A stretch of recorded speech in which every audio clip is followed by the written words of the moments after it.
pre-treatment with the antagonist protocol and whether it increases or decreases the number of oocytes retrieved in women with a low ovarian response, and that's a randomized controlled trials. This was recently published in Human Reproduction, and what we were looking at, it was a non-blinded randomized controlled trial, an RCT conducted from November 2017 to March 2021, in which 552 women were taken for IVF, and these were women with a low reserve, and they were given recombinant FSH on an antagonist protocol, and HCG was administered.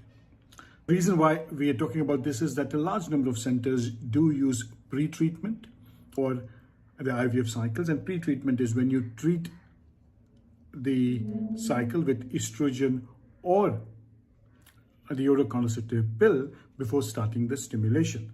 That is done 7 days after ovulation, so that's a luteal phase pre-treatment.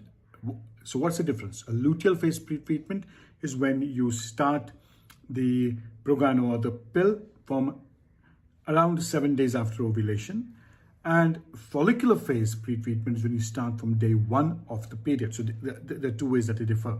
Now, why is the luteal pre-treatment different? Because it is in the late luteal phase, the FSH starts rising. So what you're trying to do with giving the pre-treatment, you're trying to suppress the FSH. What we know is a high FSH at the start of stimulation is one of the indicators that will tell you whether the response is going to be worse and your recruitment is going to be worse. So again, remember, these were poor responders, poor AMH, and they looked at a dose of 300 of FSH. Now, if you have a look at the results, and the results indicated that this circulating FSH in this group of pre-treated was significantly lower on the day of stimulation. That's what is expected because you're pre-treating them with estrogen. But also the maximum follicle diameter. Remember, the size of follicle gives you an indication of how responsive this would be, as well as how follicles will respond. So larger follicles are more sensitive to stimulation.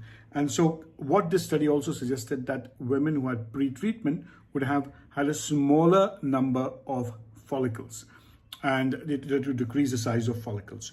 Also, what was noticed is that the duration of gonadotrophin stimulation was slightly longer in the estrogen pre-treatment compared to nature, and the total dose of gonadotrophins was significantly higher in the estrogen validated group. Why?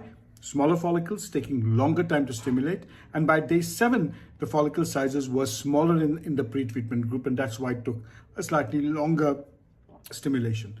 The mean number of oocytes retrieved in both were very much similar, and if you looked at the clinical pregnancy rate, the clinical pregnancy rates in the non-treated group was 28.7%, while in the treatment group was 19.3%. Though it went in favor of the non-treatment group, statistically does not seem to be very different. Now, there's been a huge amount of controversy, treat or pre-treat, and I think the truth is somewhere in between. And there are papers which said that Yazinga in 2010, which said if you gave the oral contraceptive pill, you gave a lower chance of pregnancy. And there have been also papers that tell us that you give a better amount of follicles when you do pre-treatment. But again, what are we talking about today? We're talking about poor reserve women and poor responders. So the late rise of FSH is something which the pre-treatment reduces.